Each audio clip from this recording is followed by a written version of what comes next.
Amerika Bosh shtab boshlig'i general Mark Milley Amerika armiyasi Tayvanni Xitoyning mumkinchiligi bo'lgan hujumdan butunlay qo'g'day oladi dedi.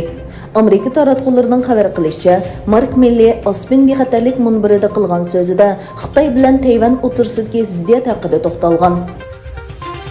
Xitoy Tashqi ishlar ministrligining bayonotchisi Wang Yinbin Xitoy o'quvchilari va akademiklarning Amerikadan qayturilishiga norozilik bildirdi. Wang Yinbin avgustdan boshlab Amerikaga borgan taxminan 30 nafar Xitoy o'quvchi va ziyoratchi akademiklarning Xitoyga qaytarilganligini, nurg'un kishilarning qo'pol va nohaq parokandachilikka uchraganligi va so'roq qilinganligini aytdi. Angliya hukumati Polsha, Vyetnam va Chili qatorliq oldingi qatordagi ko'mir ishlatuvchilarni o'z ichiga olgan 40 necha davlatning Birlashgan Davlatlar Tashkiloti klimat yig'inida ko'mir ishlatishni to'xtatishga va'da berganligini e'lon qildi. Ammo Xitoy, Amerika, Avstraliya va Hindistonni o'z ichiga olgan dunyodagi ko'mirga tayinlagan bir qism davlatlar bu ahdnomaga qo'shilmagan.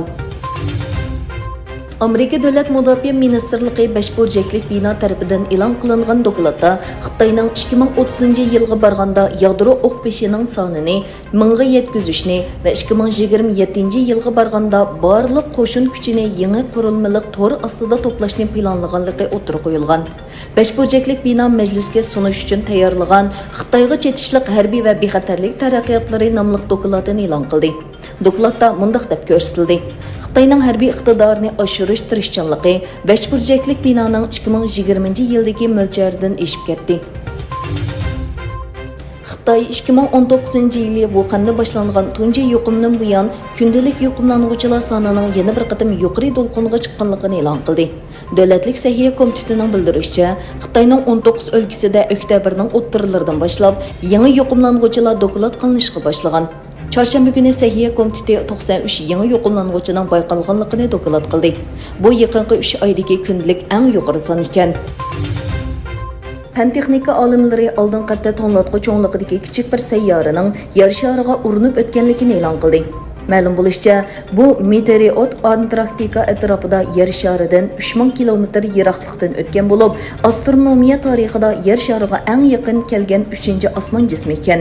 Lekin bu meteoritni hech kim bayqamagan. Türkiye'nin Ege rayonida bir mezgil turgan Amerikalik milyarder Bill Gates'ning Türkiye'den yer izdavatganligi ve dehqonchilik maydoni qurishni planlaganligi o'tirg'a qo'yildi. New York pochta gazetining ziyoratini qabul qilgan bir arbobning aytishicha, Bill Gates sobiq ayoli bilan boshqaradigan Bill va Melinda Gates fondi jamiyati uchun Turkiyada cho'ng va sijil dehqonchilik maydoni qurmoqchi ekan.